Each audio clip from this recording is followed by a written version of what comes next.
ये क्लास 6 के सिविक्स का चैप्टर सेकंड है, डाइवर्सिटी एंड डिस्क्रिमिनेशन। इसमें ये लास्ट टॉपिक है, स्ट्राइविंग फॉर इक्वलिटी। इक्वलिटी पाने के लिए सब ने कोशिश की, क्योंकि इक्वल यहाँ कोई नहीं था इंडिया में। The struggle for freedom from British, जब ब्रिटिश रूल था यहाँ इंडिया में, अंग्रेजों का राज था। Also include with in it the struggle of large group of people who not only fought against the British but also fought to be treated more equally। एक लड़ाई तो ये हो रही थी कि ब्रिटिश उससे आज़ादी चाहिए हमें, दूसरी लड़ाई ये हो रही थी कि हमें इक्वल अधिकार दो, क्योंकि यहाँ इक्वल चीज़ें किसी को मिली नहीं थी। मतलब सब इक्वल नहीं थे सोसाइटी में, किसी को मतलब अमीर जो थे उनकी ही ज़्यादा चीज़ें चलती थी।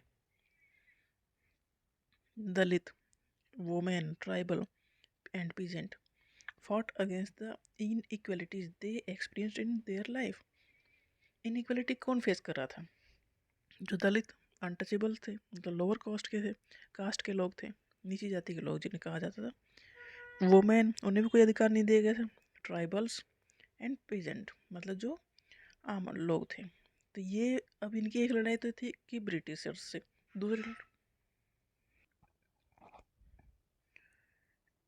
Many Dalit organized themselves to gain entry into temples. देखो दलित जो लोअर कास्ट के लोग थे, नीची जाति, अनटचेबल जिन्हें कहा जाता था, उनकी मंदिर में एंट्री नहीं थी, मतलब मंदिर में नहीं अलाउ था।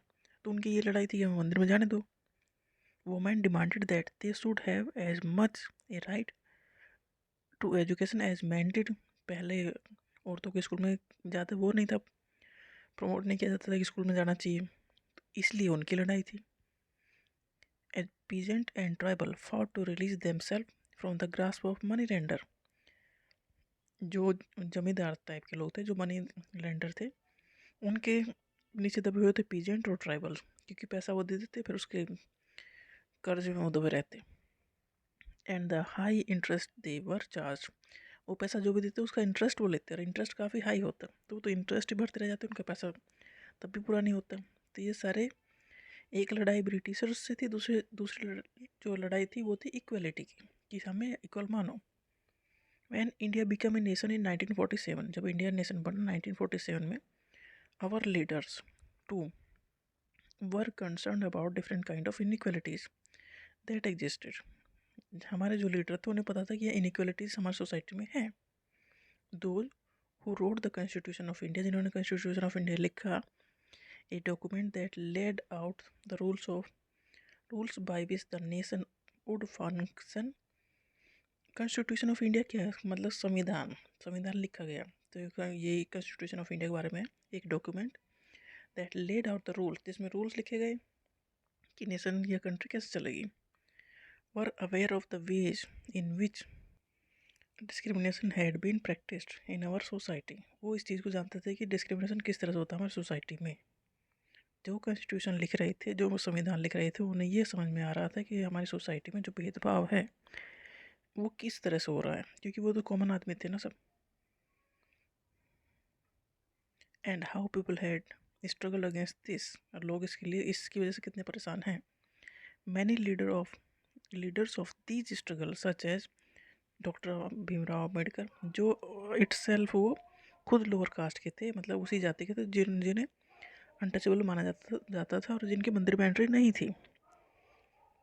तो जब डॉक्टर भीमराव अम्बेडकर ने इस बारे में लड़ाई की कि क्यों नहीं मंदिर में एंट्री दी जाएगी हम लोगों को, मतलब जो ये संविधान सभा के मुख्य थे, हेड थे, तो ये ही संविधान लिखवा रहे थे, इन्हें तो सब कुछ पता था कि हमारी जाति के साथ ऐसा ऐसा हो रहा है। तो मतलब जो सोसाइटी के बारे में इन लोगों को पता था, तो ये इस चीज़ की कोशिश कर रहे थे कि ऐसा सॉर्ट आउट हो जाए इसे। So these leaders set out a vision and goals in the constitution to ensure that all the people of India were considered equal। तो उनका फोकस था कि सारे जो इंडियन है उन्हें इक्वल माना जाए। ये जो चली आ रही ना डिस्क्रिमिनेशन की जो प्रथा चली आ रही है, उसे हटाया जाए। तो कॉन्स्टिट्यूशन ने ये काम किया। This equality of all person is seen as a key value that unites us all as Indians. Everyone has equal rights and opportunities. संविधान ने सभी को इक्वल राइट और अपॉर्चुनिटीज दी हैं। Untouchability is seen as a crime. अगर untouchability की जाएगी, मतलब उन लोगों को बाहर रखा जाएगा, तो ये क्राइम होगा। And has been legally abolished by law, इसे बाई लॉ कानून से हटाए के थ्रू हटाया गया, ख़त्म किया गया, क्योंकि तुमने अगर ऐसा किया रोका तो तुम्हें जेल होगी। People are free to choose the kind of work they wish to do. इंसान जो है जो काम करना चाहे वो काम करने के लिए फ्री हैं। पहले ऐसा नहीं था, पहले कास्ट सिस्टम थे, मतलब तुम्हें यही काम करने हैं, तुम्हारी आने वाली पीढ़ी भी यही काम करेंगे। बट संविधान ने ये सिस्टम ख़त्म किया कि जिसका जो मन है वो काम करेगा। Government jobs are open to all people. Government job में सभी के लिए खुली थी, जो उसके लायक है वो वहाँ काम करेगा। The constitution also placed responsibility on government to take specific steps to realize this right to equality for poor and other such marginal community। Constitution जब लिखा जा रहा था इस चीज़ पे ध्यान दिया जा रहा था कि जो पीछे रह गए हैं लोग उन्हें मेन उसमें लेके आया जाए। तो ऐसा किया गया, थ्रू सब रिजर्वेशन दिया गया उन्हें कि नहीं तुम्हें इतनी उसमें आना ही है। The writers of the Constitution also said that respect for diversity was a significant element। Writers of the Constitution also said that the respect for diversity was a significant element in ensuring equality। Equality ensure करना काम फिर constitution ने किया। ये writers जो थे जो constitution लिख रहे थे उन्होंने इस चीज़ें फोकस किया।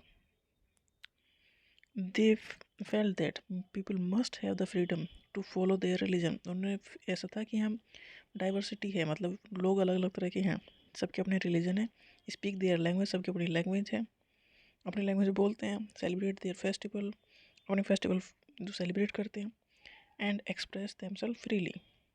तो कॉन्स्टिट्यूशन ने ये ध्यान दिया कि जो हमारी डाइवर्सिटी है उसका भी ध्यान रखा जाए और उसमें भी इक्वलिटी दी जाए। मतलब जिसे जो अपना धर्म मानना है मानो, जैसे प्रैक्टिस करना है करो, उसमें कंट्री कोई इंटरफेयर या स्टेट कोई इंटरफेयर नहीं करेगा। इक्वलिटी इस चीज़ में मिली, मतलब हमारा रिलीजन ये है, तुम्हारा ये है, तो कोई दिक्कत नहीं है, तुम अपनी रिलीजन को फॉलो करो, हम अपने को फॉलो करेंगे।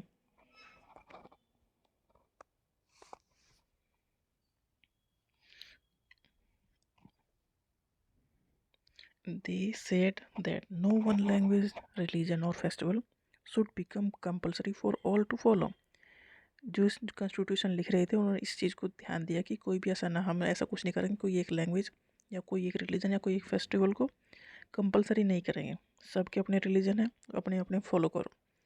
मतलब हम किसी भी रिलीजन को फोर्स नहीं करेंगे, कंपलसरी नहीं है कि ये रिलीजन मानो, ये लैंग्वेज बोलो, ये कुछ भी हमारे हिसाब से करो, ऐसा कुछ नहीं है। They said that the government must treat all religion equally. Constitution लिखने वालों ने ये इंश्योर किया कि गवर्नमेंट के लिए सब रिलीजन इक्वल है। Therefore India became a secular country. India एक सेकुलर कंट्री हो गई क्योंकि यहाँ इंडिया का कोई धर्म नहीं है, सब जो जो जिस धर्म को मानते हो अपने को मानो। Where people of different religion and faith have the freedom to practise and follow their religion without any fear of discrimination. मतलब रिलीजन तुम्हारा क्या है, तुम लैंग्वेज क्या बोलते हो, कैसा कपड़े पहनते हो, तो इन सब चीज़ों का कोई इफेक्ट नहीं पड़ेगा, इसमें कोई डिस्क्रिमिनेशन नहीं हो किया जाएगा इस बेस पे। तो गवर्नमेंट की नज़रों में सब इक्वल है।